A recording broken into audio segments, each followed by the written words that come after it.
진충보국의 상징 황룡은 곽정 옆에 붙어 있다가 그의 몸이 분노로 떨리는 것을 느끼고는 혹 소란을 피울까봐 손을 잡아 끌었다. 지금은 저런 일에 상관할 때가 아니에요. 어서 약이나 찾으러 가요. 약이 어디 있는데? 황룡은 고개를 가로저었다. 저도 몰라요. 이제 찾아봐야죠. 이렇게 넓은 왕부 어디서 약을 찾는단 말인가. 곽정은 이러다 사통천등에게 들키기라도 하는 날엔 정말 큰일 나겠다 싶었다. 황룡과 이 문제를 상의해 보려는데 갑자기 불빛이 번쩍하더니 한 사람이 초롱불을 들고 흥얼거리며 오는 모습이 보였다. 사랑하는 이마, 나를 두고 누구를 사랑한단 말이오? 그림자가 점차 가까이 다가오고 있었다. 곽정이 얼른 나무 뒤로 몸을 피하려는데 황룡은 오히려 그 앞으로 나섰다. 그자가 놀라 입을 딱 벌린 채 뭐라 하기도 전에 황룡은 아미강자를 그의 목에 들이대고 물었다. 너는 누구냐? 그자는 너무 놀라 넋이 나간 듯 한참이 지나서야 더듬더듬 대답했다. 저는 왕부의 간 집사입니다. 다 당신은 나? 내 놈을 죽이러 왔다. 집사라니 잘 되었다. 오늘 소왕야가 너희들을 보내사 모은 약재는 어디에 두었느냐? 소왕야께서 직접 보관하셔서 저는 모릅니다. 황룡이 왼손으로 그의 손목을 움켜쥐고 아미강자를 든 오른손에 힘을 주자 아미강자가 그자의 목에 조금 박혔다. 집사는 손목의 고통이 극심했지만 감히 소리 지르지 못했다. 황룡이 다시 물었다. 말 안 할 테냐? 정말 모릅니다. 황룡은 이번엔 그자의 모자를 벗겨 그의 입에 쑤셔 박았다. 동시에 왼손을 비틀자 뿌득 하는 소리와 함께 오른팔이 부러졌다. 집사는 비명을 지르며 혼절하고 말았다. 그러나 입안에 물린 모자 때문에 끔찍한 비명 소리는 새어나가지 않았다. 곽정은 예쁘기만 한 소녀가 독한 모습을 보이자 놀라 입을 벌리고 바라볼 뿐이었다. 황룡이 옆구리를 몇 번 때리자 집사가 깨어났다. 황룡은 모자를 빼 그의 머리에 다시 씌워주고 물었다. 왼쪽도 마저 부러뜨려 줄까? 집사는 눈물을 질질 짜며 무릎을 꿇었다. 소인은 정말로 모릅니다. 저를 죽이신다 해도 할 수 없습니다. 황룡은 집사의 말이 거짓이 아님을 알았다. 너는 소왕야에게 가 높은 곳에서 떨어져 팔을 다쳤다고 아뢰어라. 또 내상이 매우 중해 의사 말로는 혈갈, 전칠, 웅담, 모략이 있어야 치료할 수 있다는데 성 안에서는 구할 수가 없으니 가엾게 여기시고 조금만 주십사 여쭈어라. 황룡은 집사에게 자기 말을 다시 연습시키고는 말했다. 지금 소왕야는 왕비 처소에 있으니 어서 가라. 어서. 내 너를 따라가 허튼 짓을 하거나 탈로가 나면 이번에는 목을 비틀고 누나를 뽑아버릴 테다. 집사를 위협하며 손가락을 펴 날카로운 손톱을 눈에 갖다 대자 집사는 잔뜩 겁을 먹고 고통을 참으며 왕비 처소로 향했다. 완한강은 그때까지 어머니와 이런저런 이야기를 나누고 있었는데 땀과 눈물, 콧물로 범벅이 된 집사가 뛰어들어와 황룡이 일러준 대로 주워 섬겼다. 왕비가 보니 집사의 얼굴이 고통으로 백지장처럼 창백해져 있는지라 완한강이 허락을 하기도 전에 어서 약을 주라 재촉했다. 완한강은 양미간을 찌푸리고 대답했다. 그 약들은 양 선생에게 있으니 그리로 가보거라. 집사는 울상이 되어 말했다. 소왕야께서 쪽지라도 한 장 써주십시오. 왕비는 서둘러 지필묵을 챙겨왔고 완한강이 글을 적어주었다. 집사는 이마를 땅에 찌으며 감사를 표했다. 왕비가 측은한 마음에 집사를 재촉했다. 어서 가보게. 약 가져다 잘 치료하게.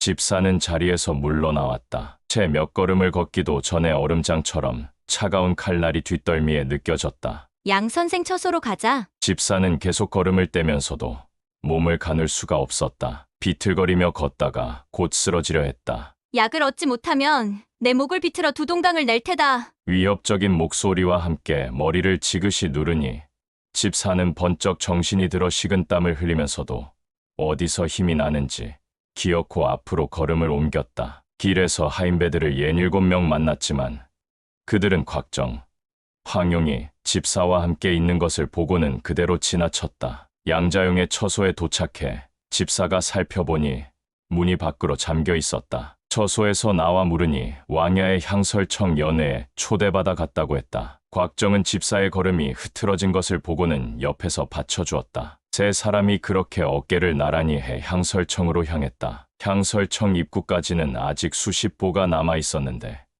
초롱보를 든 호위병 2명이 나타났다. 오른손에는 모두 검을 들고 있었다. 멈춰라! 누구냐? 집사가 소왕야의 쪽지를 꺼내 보였다. 한 명이 쪽지를 읽은 뒤 글을 놓아주고 이번에는 곽정과 황용 2사람의 신분을 캐물었다. 집사가 얼른 대답했다. 우리 일행이요. 왕야께서 연회 중이시라 아무도 방해하지 못하게 하라는 명을 받았소. 일이 있으면 내일. 말이 끝나기도 전에 2 호위병은 옆구리가 뜨끔해져 움직일 수가 없었다. 황용이 순식간에 혈도를 짚은 것이다. 황용은 2 호위병을 꽃나무 숲을 뒤에 던져둔 다음 곽정의 손을 끌어 집사를 따라 향설청 앞에 닿았다. 그녀는 집사의 등을 살짝 밀어놓고 곽정과 함께 몸을 날려 지붕으로 올라가 창을 통해 그 안의 광경을 살펴보았다. 향설청 안은 온통 촛불로 휘황하게 밝혀져 있고 풍성한 잔치상이 차려져 있었다. 곽정은 상을 둘러싸고 앉은 사람들을 확인하고는 저도 모르게 가슴이 뛰었다. 오늘 자리에 동석했던 백타산 젊은 죽은 구양그, 귀문용왕 사천, 삼두교 후통회, 삼선록의 양자옹, 천수인도, 팽년호 등이 모두 자리 잡고 앉았고 상석에는 대금국 6째 황자인 완한홍열이 버티고 있었다. 상 옆으로는 태사의 두꺼운 방석을 깔고 영지상인이 앉아 있었다. 2 눈을 내리깔고 얼굴은 백지장 같은 것이 아무래도 부상이 깊은 듯했다. 곽정은 슬그머니 통쾌한 생각이 들었다. 왕 도장님을 해치려 하더니 꼴 좋구나. 집사가 들어가 양자옹에게 예를 올린 후 완한강이 적어준 쪽지를 내밀었다. 양자옹은 쓱 읽어보고는 집사를 노려보며 쪽지를 완한홍열에게 건넸다. 왕야, 소왕야의 친필이 맞는지요? 완한홍열이 받아서 읽어보고는 확인해 주었다. 그렇소. 양공께서 알아서 하시구려. 양자옹은 뒤에 서 있던 푸른 옷의 시동에게 지시했다. 오늘 소왕야께서 보내오신 4가지 약재를 각 5전씩 챙겨 이자에게 주거라. 시동이 집사와 함께 나오자 곽정이 황용에게 속삭였다. 얼른 가자. 이 사람들 정말 모두 대단해. 황용은 미소 지으며 고개를 가로저었다. 그 결에 황용의 부드러운 머리카락이 얼굴을 가볍게 스치자 곽정은 얼굴에서부터 마음속까지 녹아내리는 듯해 더 이상 그녀와 논쟁할 수가 없었다. 그대로 뛰어내리려 하는데 황용이 황급히 몸을 앞으로 빼며 그의 손목을 잡았다. 그러곤 발을 낚싯바늘처럼 처마 끝에 걸친 후 그를 땅에 살포시 내려놓았다. 아, 그렇지. 고수들이 이렇게 많은데 그냥 뛰어내렸다면 분명 들키고 말았을 거야. 곽정은 강호에 나와 하는 일마다 실수투성이인 자신이 너무나 부끄러웠다. 곽정은 집사와 시동의 뒤를 쫓았다. 조금 가다 고개를 돌려보니 황용이 창에 주렴처럼 매달려 복권주렴새를 취하고 있었다. 바람에 가볍게 팔라기는 하얀 옷자락이 마치 어둠 속에 한박 피어있는 백합 같았다. 황용은 계속 방 안 상황에서 눈을 떼지 않으면서도 곽정이 어둠 속으로 사라져가는 모습도 놓치지 않았다. 황용은 곽정과 잠시 헤어져 다시 방 안으로 눈을 돌렸다. 순간 팽년호도 마침 고개를 돌려 번쩍이는 눈으로 창 쪽을 훑어보았다. 겁이 난 황용은 다시 보지 못하고 고개를 모로 돌려 귀를 기울였다. 안에서 목이 쉰 듯한 목소리가 흘러나왔다. 왕처일이 우연히 끼어들게 된 것일까요? 아니면 작정을 하고 온 것일까요? 곧 쩌렁쩌렁한 소리가 울렸다. 작정을 했든 안 했든 영지상인의 장력에 당했으니 죽지 않으면 병신이 될 거예요. 황용이 안을 들여다보니 키는 작으나 눈빛이 번쩍이는 팽년호였다. 이어서 청량한 목소리가 들려왔다. 제가 서역에 있을 때 전진칠자의 명성을 들은 바 있는데 역시 그냥 얻은 명성은 아니더군요. 영지상인께서 대수인을 써두셨기에 망정이지 하마터면 우리 모두 큰 망신을 당할 뻔했습니다. 굵고 낮은 목소리가 이어졌다. 구양공자, 그렇게 위로하실 필요 없소. 우리 모두 망신을 당한 거나 진배 없어요. 승부가 나질 않았잖소. 구양극이 말을 받았다. 어쨌든 죽지 않으면 병신이 될 거라고 하지 않았습니까? 영지상인께서는 며칠 정양하시면 될 일이고요. 모두들 그만 입을 다물었다. 서로 술을 권하는 소리만 들릴 뿐이었다. 잠시 후 또 말소리가 들려왔다. 여러분께서 불언천리 찾아주시니 참으로 영광입니다. 이렇게 여러분을 모실 수 있는 것도 대금국의 홍보기올시다.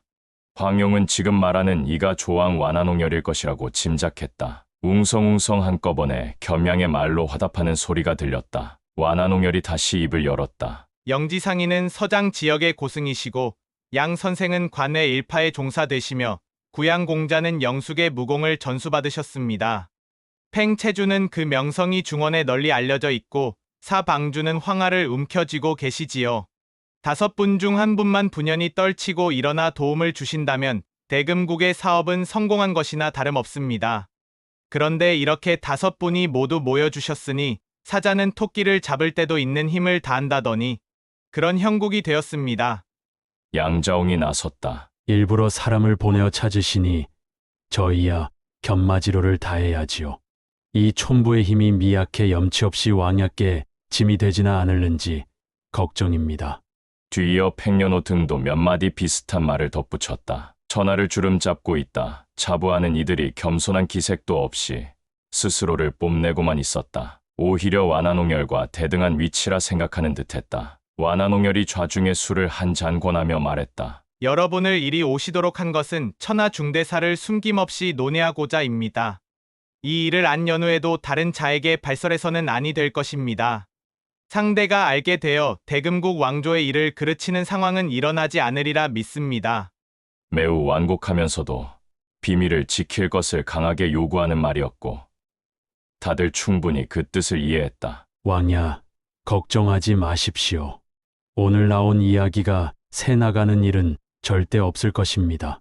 그들은 모두 완한홍열에 엄청난 호의를 입고 있었다. 매우 중대한 일이 아니라면 그가 이렇게까지 노력을 기울일 까닭이 없다고 그들은 짐작했다. 그 많은 재물을 써서 불러 모았으면서도 정작 무슨 일인지는 이런 반구, 언급이 없다가 이제야 중대한 비밀을 털어놓는다니.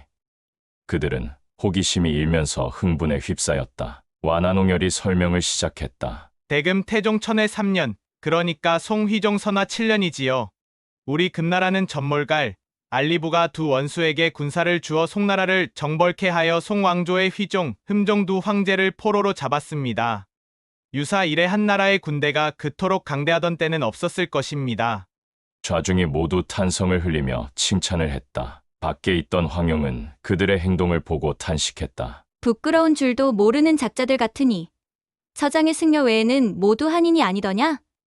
금나라의 왕야가 송황제를 포로로 잡은 일로 제 힘을 뽐내는데 장단이나 맞추다니. 완한홍열이 계속 이야기를 이어갔다. 당시 우리 금나라는 군사를 정예화하고 장수도 많아 능히 천하를 통일할 수 있었습니다.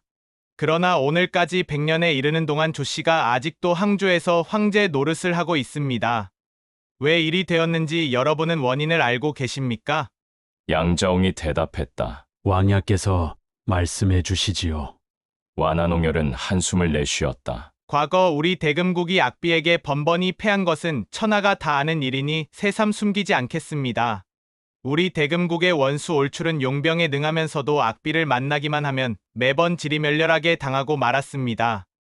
후에 악비가 우리 금국의 명령을 받은 진해에게 살해되기는 했지만 금군은 이미 사기가 땅에 떨어진 터라 다시 남정에 나서는 것은 역부족이었습니다. 그러나 저로서는 나름대로 포부가 있는지라 미력 하나마 성상을 위해 공을 세워 보이고 싶은 것이 사실입니다. 하여 여러분의 도움이 반드시 필요한 상황입니다. 고수들은 이 말을 듣고 서로 얼굴만 쳐다보며 어리둥절한 표정을 지었다. 전쟁에 필요한 진법이자 공성전 같은 전술이라면 그들이 할 수 있는 일이 아니고 설마 그들더러 군대를 끌고 출정하라는 것도 아닐 텐데 완한홍열이 무슨 말을 할지 의아했던 것이다. 완한홍열은 일견 자신감으로 가득 차 있는 듯하면서도 말소리는 미세하게 떨리고 있었다. 몇 달 전 제가 궁중의 옛 문서들 가운데 전조에서 남긴 문서를 하나 발견했습니다. 내용인즉 악비가 쓴 사가 몇 수 있는데 그 문구가 아주 이상했습니다. 몇 달 동안 이리저리 뜯어보고 궁리에 드디어 그 뜻을 알게 되었습니다. 악비는 감옥에 갇혀있는 동안 이미 살아날 희망이 없음을 알았나 봅니다. 그런데 그 진충보국의 정신은 여전했던지 평생 배워 알고 있던 행군, 포진, 연병, 공벌 등의 비기를 상세히 적어 책으로 엮어놓은 것입니다. 바로 무목유서라는 유서이자 병서입니다. 아마도 누군가 이것을 전수받아 금군을 무찌르는 데 사용하기를 간절히 기원했겠지요. 다행히 이 진해라는 자도 만만하게 볼 인물이 아니어서 악비가 외부로 소식을 전하지 않을까 철통같이 감시를 했습니다. 감옥의 옥리나 병졸도 모두 믿을 만한 신복으로 심어 놓은 것이죠. 악비 수하의 병장들이 용맹하기로 으뜸이었으니 만일 모반이라도 꾀하는 날엔 송왕조도 어쩔 수 없었을 테죠. 그때 악비를 구하려는 사람이 아무도 없었던 것은 악비 자신이 조정의 뜻을 거스를 뜻이 없었기 때문입니다. 만일 그가 생각을 바꾸었다면 엄청난 일이 벌어지지 않았겠습니까? 그러나 악비가 구하고자 한 것은 자신의 생명이 아니라 송나라의 강산과 국토였습니다. 또 다행히 그랬기 때문에 악비는 이 병서를 죽을 때까지 외부로 빼돌리지 못했지요. 고수들은 이야기를 듣느라 정신이 팔려 술 마시는 것도 잊고 있었다. 황용은 밖에 매달린 채 이 흥미진진한 이야기를 듣고 있었다. 완한홍열의 이야기가 이어졌다. 악비는 어찌할 방도가 없었습니다. 결국 그 병서는 몸 깊숙이 숨기고 내수의 이상한 살을 남겨놓은 것이지요. 보살만 추노와 하성조, 제철락이 바로 그것입니다. 이 사들은 규칙이 맞지 않고 아분도 엉터리입니다. 구절구절이 뒤섞여 도무지 무슨 말을 하는지 알 수가 없지요. 진해가 재주가 많기는 했지만 역시 그 뜻은 풀지 못했습니다. 그런 까닭에 사람을 보내 금나라의 악비의 살을 맡긴 것입니다. 이는 비밀을 간직한 채 대금국 궁중의 비밀문서 함에서 수십 년 세월을 보냈습니다. 사람들은 죽음에 이른 악비가 비분관계에 아무렇게나 닥치는 대로 써 내려간 것이라 생각하기도 했습니다. 여기에 엄청난 비밀이 숨어 있다는 것은 아무도 몰랐던 것입니다. 제가 이리저리 궁리한 끝에 그 수수께끼를 풀었습니다. 이 내 수에 사는 세 글자씩 건너뛰며 읽어야 한다는 것이지요. 우선 거꾸로 그렇게 읽은 후 다시 뒤로 읽는 식으로 반복해서 연결하면 그 뜻이 명확히 드러납니다. 악비는 이 글을 통해 후대인이 그의 병서를 찾아 병법을 익혀 황룡을 되살리고 우리 금국을 멸하기를 바란 것입니다. 그의 마음은 참으로 가상했으나 송조의 인물이 없어 물거품이 되어버리고 만 것이죠. 고수들은 일제히 탄성을 올리며 완한홍열의 해안을 칭송했다. 완한홍열이 웃음을 거두고 다시 말했다. 악비의 용병술은 능란하기가 마치 귀신과 같았고 전쟁에서는 누구보다 강했습니다. 우리가 무무유서를 얻는다면 대금국의 천하 통일은 손바닥 뒤집는 것처럼 쉬운 일일 겁니다. 완한홍열은 숨을 고르느라 잠시 말을 멈추었다. 나는 이 병서가 악비의 무덤에 함께 묻혀 있으리라 봅니다. 좌중이 흠칫 숨을 멈추었다. 조왕이 우릴 부른 것은 도구를 부탁하기 위해서였나? 그러나 여러분은 영웅오거리시오. 네, 어찌 도구를 부탁드리겠습니까? 게다가 악비가 대금국에는 불구 대천의 원수이기는 하나 또한 진충보국의 상징이기도 하여 흠모하지 않는 이가 없으니 함부로 무덤에 손을 댈 수는 없는 일입니다. 저는 수년간 남조의 밀정이 보내오는 정보를 종합해 또 다른 실마리를 손에 넣었습니다. 악비는 당시 풍파정에서 살해된 뒤 그 부근의 중안교에 묻혔습니다. 그 후 송효종이 그의 시신을 서우 옆으로 이장하고 사당을 지었지요. 그의 의관과 유품은 또 다른 곳에 보관되어 있다고 합니다. 병서도 틀림없이 그 안에 있겠지요. 그건 역시 임안에 있습니다. 여기까지 말을 마친 완한홍열은 좌중을 둘러보았다. 모두 그가 책이 숨겨진 곳을 이야기해 주길 기다리고 있었다. 그런데 완한홍열은 갑자기 말머리를 돌렸다. 저는 누군가 악비의 의관과 유품을 옮겼다면 그 책도 가져가지 않았을까 걱정한 적이 있습니다. 그러나 한편 곰곰이 생각해보니 반드시 그렇지도 않을 것 같더군요. 송나라 사람들은 악비를 신처럼 받드는데 그의 유지도 모르는 채 물건을 함부로 건드리지는 않았을 거란 말이지요. 우리가 거기로 가면 반드시 물건을 손에 넣을 수 있을 것입니다. 다만 강남에는 숨은 호걸과 기재가 많아 단번에 성공하지 못하고 소문이 흘러나가면 송나라 사람이 먼저 가로챌 수도 있으니 이것은 오히려 일을 시작하지 않은만 못한 것입니다. 이는 또한 양국의 국운이 달려있는 일이기도 하기에 여러분께 예를 다해 말씀드리는 것입니다. 무림 최고의 고수들께서 도와주신다면 절대 경거망동하는 일은 없을 겁니다. 좌중의 고수들이 모두 고개를 끄덕거렸다. 하지만 그의 유물을 숨긴 곳 역시 쉬운 장소가 아닙니다. 그래서 이 일은 어렵다면 한없이 어려운 일일 수도 있습니다. 하지만 만일 능력이 있다면 참으로 쉬운 일이기도 하지요. 그의 유물이 숨겨진 곳은 이때 갑자기 문이 벌컥 열리더니 한 사람이 구르듯 뛰어드는데 얼굴이 푸르죽하게 온통 부어올라 있었다. 사부님! 양자옹에게 뛰어든 자를 자세히 보니 약을 가지러 보낸 시동이었다. 곽정은 집사와 시동을 따라 약을 가지러 갔다. 왼손으로는 여전히 집사를 부축하고 있었다. 집사가 몸을 가누지 못해 넘어지지 않도록 붙잡아준 것이긴 하지만 사실은 시동에게 신호를 보내지 못하게 하기 위해서였다. 세 사람은 회랑을 지나고 건물을 통과해 양자옹이 묵는 숙소까지 갔다. 시동이 문을 열고 들어가 촛불을 밝혔다. 곽정이 방에 들어서자 각종 약재의 향이 코를 찔렀다. 탁자며 침상, 방바닥에 온통 약재가 널려 있고 크고 작은 병과 관, 항아리, 사발에까지 약재가 가득 담겨 있었다. 손님으로 와 있는 중에도 이런 도구들을 챙겨둔 것을 보면 양자옹이 환약을 만드는데 취미가 있는 듯했다. 이 시동도 약재들을 잘 알고 있는 모양이었다. 필요한 4가지 약재를 골라내 흰 종이에 각각 나누어 싸서 집사에게 건네주었다. 곽정은 약재를 받아들고 방을 나섰다.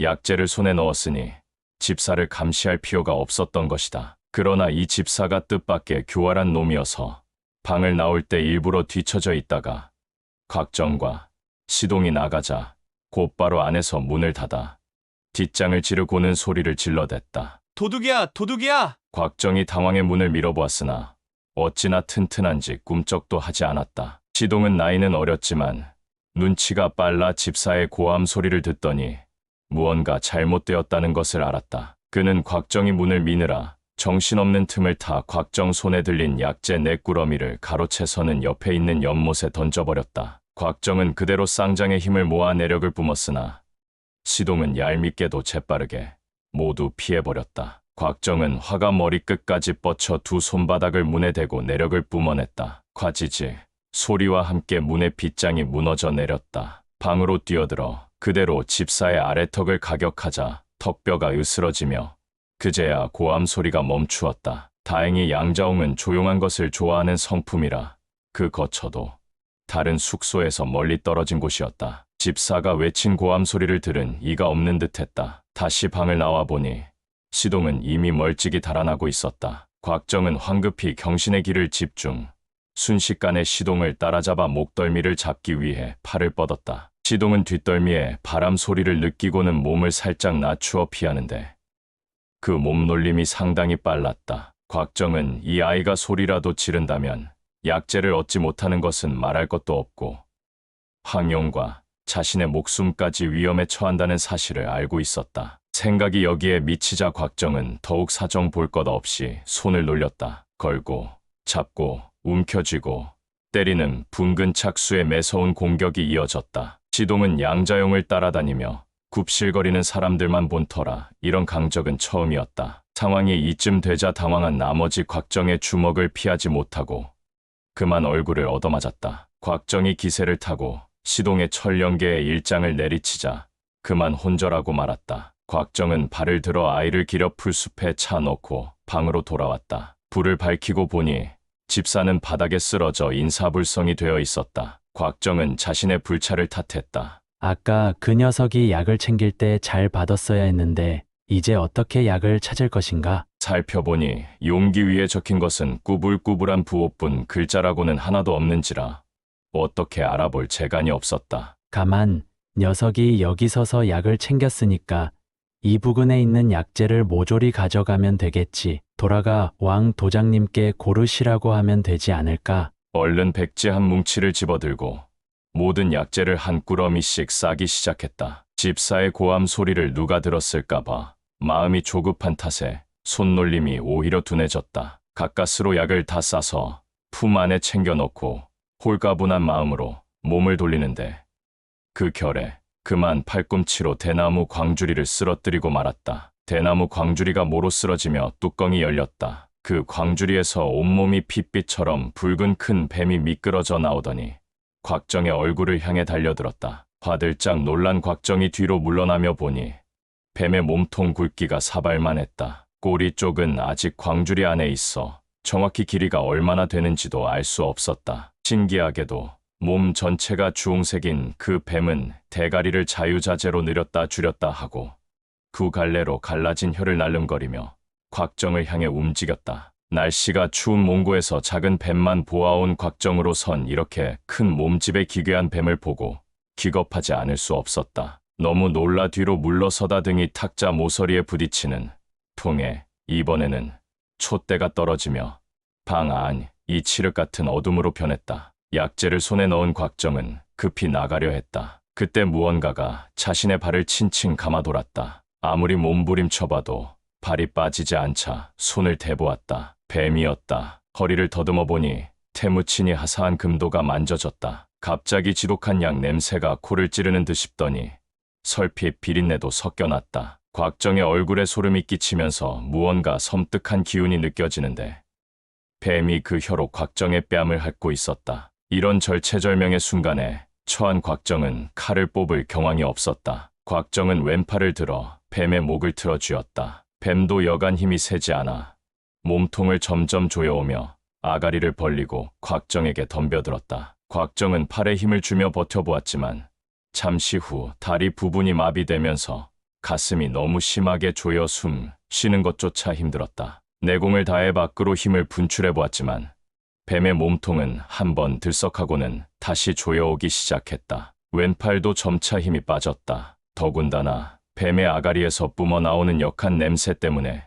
구역질이 나기 시작했다. 이렇게 버티다 보니 정신이 혼미해지면서 더 이상 저항할 여력이 없어졌다. 왼팔에 힘이 빠져 맥이 풀리자 뱀은 기다렸다는 듯 한껏 아가리를 벌리고 덤벼들었다. 한편 곽정에게 얻어맞고 쓰러져 있던 시동은 서서히 깨어나기 시작했다. 곽정과 다투던 일이 떠오르자 냉큼 몸을 일으켰다. 돌아보니 사부의 방은 칠흑 같은 어둠에 휩싸여 인기척이 없었다. 시동은 곽정이 이미 약을 훔쳐 달아났을 것이라 생각하고 향설청을 향해 곧장 내달려 숨을 헐떡이며 양자옹에게 사실을 고했다. 황용은 창으로 시동이 하는 말을 듣고 깜짝 놀라 안락평사를 써 기러기가 모래 위에 안뜩 가볍게 땅에 내려섰다. 그러나 방 안에 있던 그 많은 고수들이 그냥 넘어갈 리가 없었다. 이제까지는 완한홍열의 이야기를 듣느라 밖에 신경 쓸 겨를이 없었으나 시동의 이야기를 들으면서 모두가 신경을 곤두세우고 있던 터였다. 황용이 가볍게 내려오기는 했으나 팽년호 등은 즉각 알아챘다. 양자용이 화살처럼 몸을 날려 뛰어나와서는 황용의 앞을 막아섰다. 누구냐? 황용은 그의 몸놀림을 보고 무공이 자신을 훨씬 뛰어넘는다는 것을 감지했다. 방 안의 다른 고수들은 그렇다 쳐도 이 노인 하나가 이미 자신보다 대단했던 것이다. 황용은 그저 방긋 웃으며 둘러댈 수밖에 없었다. 여기 매화가 참 예쁘게 피었네요. 한 가지만 꺾어주실 수 있을까요? 양자옹은 염탐자가 예쁜 소녀일 거라고는 생각지 못한 데다 옥구슬이 구르는 듯한 웃음소리까지 듣자 순간 어리둥절해졌다. 왕부의 사람이거나 어쩌면 왕야의 딸일 수도 있겠다는 생각에 순순히 매화꽃 한 가지를 꺾어주었다. 어르신, 감사합니다. 안에 있던 사람들도 모두 입구에 서서 둘을 바라보고 있었다. 황용이 돌아서 가려고 하자 팽년호가 완한홍열에게 물었다. 왕야, 저 아가씨는 왕부에 있는 사람입니까? 완한홍열이 고개를 저었다. 아닙니다. 팽년호는 즉시 몸을 날려 황용을 가로막았다. 잠깐, 나도 매화를 한 가지 꺾어주리다. 동시에 오른손으로는 교구연안으로 황용의 손목을 잡아 5 손가락을 펼쳐 뒤집으며 목을 잡으려고 했다. 황용은 무예를 모르는 척하며 이 자리를 어물어물 넘기려 했는데 팽년호가 무공이 심오할 뿐 아니라 순발력까지 비상하니 방어하지 않을 수 없었다. 황용은 조금 놀랐다. 피하기도 여의치 않은 상황에서 오른손을 떨치며 엄지와 식지를 접어 남은 3 손가락을 펼쳤다. 손의 모습이 마치 낭꽃처럼 펼쳐지며 미묘한 자세가 이루어졌다. 팽년호는 어깨와 팔뚝이 교차하는 곡지열이 저려오는 것을 느끼며 팔을 거두어들였다. 움직임이 워낙 빨라 혈도를 찔리지는 않았지만 황용의 기에 몹시 놀라고 있었다. 동작이 빠르기만 한 것이 아니라 혀를 짚어내는 것도 귀신 같은 솜씨였다. 게다가 새끼 손가락으로 혀를 짚는 기술은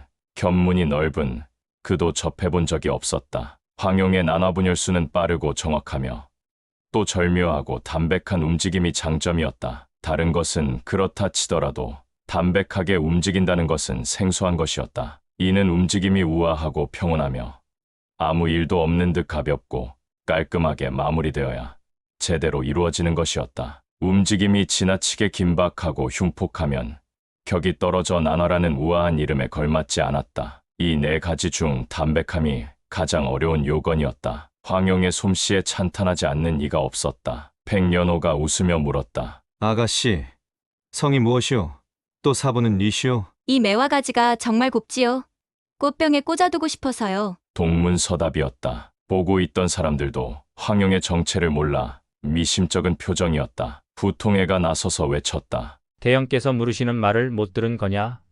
황용이 계속 딴청을 피웠다. 뭘 물으셨는데요? 백년호는 그녀의 입 주변이며 웃는 얼굴에서 갑자기 낮에 황용이 후통애를 놀리던 모습이 떠올랐다. 아, 그 거진 녀석이 원래는 너였구나. 그러고는 웃으며 후통애에게 물었다. 이 아가씨가 누군지 모르겠나? 후통애는 영문을 모른 채 황용을 다시 아래 위로 훑어보았다. 낮에 종일 숨바꼭질을 하고도 잊었단 말인가? 후통애는 황용을 한동안 바라보더니 그제야 생각난 듯 외쳤다. 너, 이 거지 새끼! 후통애는 황용을 쫓을 때에도 쉴 새 없이 거지 새끼라고 욕을 해대더니 이제 여자로 차림이 바뀌었는데도 여전히 같은 욕지거리를 하며 달려들었다. 황용은 후통애의 맹렬한 기세를 옆으로 살짝 피했다. 귀문용왕 사통천이 번개처럼 움직여 황용의 오른팔을 잡아챘다. 어딜 가려고? 황용은 왼손을 들어 두 손가락으로 사통천의 눈을 노렸지만 사통천은 오른손을 뻗어 황용의 왼손마저 잡아버렸다. 황용이 애를 써도 몸을 뺄 수가 없었다. 창피하지도 않아요. 뭐가 창피해? 어른이 아이를 괴롭히잖아요. 게다가 나는 여자라고요. 사통천은 잠시 할 말을 잃었다. 그러고 보니 그는 이미 이름을 날리는 고수요. 상대는 한낱 어린아이니 일리 있는 말이었다. 결국 황용의 팔을 놓아주며 말했다. 방에 들어가 이야기하자. 황용도 이제 포기하고 따라 들어갈 수밖에 없었다. 부통애가 외쳤다. 이 녀석! 혼을 내준 다음에 이야기합시다. 우선 이 아이의 사부가 누구이고 누가 여기로 보냈는지 물어보세. 백년호는 황용의 무공과 차림새를 눈여겨보았다. 분명 뭔가 내막이 있을 터 먼저 그런 것들을 분명히 해두어야 했다. 그러나 후통애는 백년호의 말에도 아랑곳하지 않고 황용에게 덤벼들었다. 황용은 살짝 피하며 물었다. 정말 날 때리려고요? 도망치지 마라. 그는 정말 황용이 도망쳐 잡지 못하게 될까 걱정이었다. 정말 겨루어 보겠다면 좋아요. 황용은 탁자 위에 술이 가득 든 사발을 집어들어 머리 위에 올려놓고 양손에도 각각 하나씩 들었다. 나처럼 할 수 있어요? 부통에는 점점 약이 올랐다. 무슨 짓거리냐? 황용은 사람들을 둘러보더니 미소를 지었다. 나는 여기 계신 이마에 뿔난 날있게 원한이 없으니 혹여 내 실수로 다치시기라도 하면 여러분께 너무나 죄송한 일이지요. 부통에는 얼굴이 벌개져 한 걸음 다가왔다. 내가 나를 다치게 한다? 내까지 것이? 그리고 내 이마에 난 것은 혹이지 뿔이 아니야. 잘 봐둬라. 헛소리하지 말고. 황용은 아랑곳하지 않고 떠들어댔다. 저와 이분이 각자 3사발씩 들고 무예를 겨루겠습니다. 술을 먼저 흘리는 사람이 지는 것이지요. 어떻습니까? 황용은 이미 양자옹과 백년호, 사통천의 무예를 직접 보았다. 모두가 엄청난 무공의 소유자로 자신보다 까마득하게 앞서 있는 사람들이었다. 또한 이삼두교 후통에 역시 놀림을 당하기는 했지만 그저 경신법과 활을 돋우는 방법으로 잠시 이겨낼 수 있었을 뿐 정말 무공을 겨룬다면 만만한 상대가 아니었다. 이렇게 시간을 끌다 모두가 방심하는 틈에 도망치는 수밖에. 후통애가 외쳤다. 누가 너와 장난하겠다더냐? 주먹을 내지르는데 마치 바람이 불어오는 듯 기세가 매서웠다. 황용은 몸을 살짝 피하며 웃었다. 좋아요. 나는 술사발 3개를 올려놓았고 그쪽은 빈손이니 한번 해보죠. 뭐. 부통에는 나이가 황용의 배는 넘었다. 강호에서의 명성은 사형사통천보다 못하지만 그래도 고수 축에 끼는 인물이었다. 여러 사람 앞에서 계속 어린아이의 놀림을 받고 있자니 정말 약이 올라 미칠 지경이었다. 부통에는 다른 것은 생각할 겨를도 없이 한 사발은 머리 위에 올려놓고 두 손에 한 사발씩 들더니 곧장 황용을 걷어찼다. 그러셔야 영웅오거리시죠. 황용은 경신법으로 후통애의 공격을 피하며 온 방 안을 헤집고 다녔다. 후통애의 공격은 번번이 실패했다. 주위 사람들은 재미있다는 듯 웃으며 두 사람의 싸움을 지켜보았다. 황용은 상체는 조금도 움직이지 않은 채 옷자락을 땅에 끌며 다녔지만 몸놀림은 마치 잔잔한 수면처럼 혹은 발 아래 바퀴라도 단 것처럼 자유로웠다. 후통에는 성큼성큼 황용을 쫓았다. 걸을 때마다 쿵쿵 마룻바닥이 울리며 그의 무공의 무게를 말해주는 듯했다. 황용은 몸을 뒤로 뺐다. 앞으로 나섰다. 재빠르게 공격을 시도하며 팔꿈치로 후통의 술 사발을 떨어뜨리려고 했지만 그는 몸을 돌리며 모두 피해갔다. 이 장면을 보고 있던 양자옹은 속으로 생각했다. 계집애가 이 정도의 무공을 쌓는다는 게 분명 쉬운 일은 아니야. 그러나 싸움이 길어지면 결국 후통의 적수는 못 될 거야. 누가 이기고 지든 내 알 바 아니지. 그는 자기 방에 있는 진귀한 약품들이 걱정되어 약을 훔치러 온 자를 잡으러 갔다. 놈이 원하는 것은 혈갈, 전칠, 웅담, 모략이 4가지인 걸로 보아 왕초일이 사람을 보낸 게 분명해. 사실 그 약들이 무슨 귀한 것도 아니니 다 훔쳐간다 해도 별 상관은 없지만 다른 물건에까지 손을 대면 큰일이지. 매화가 핀 마당에 조용히 내려선 황용. 그러나 고수들의 눈은 매서웠다. 양자옹은 그녀를 단숨에 제지했고 황용은 매화 한 가지를 핑계 삼아 위기를 넘기려 했다. 그 순간 팽현호가 손을 뻗었다. 하지만 황용의 손끝이 먼저 닿았다. 난화분열수, 고수조차 움찔하게 만든 절묘한 수, 모두가 숨을 죽이는 가운데 그녀의 정체가 조금씩 드러나기 시작한다.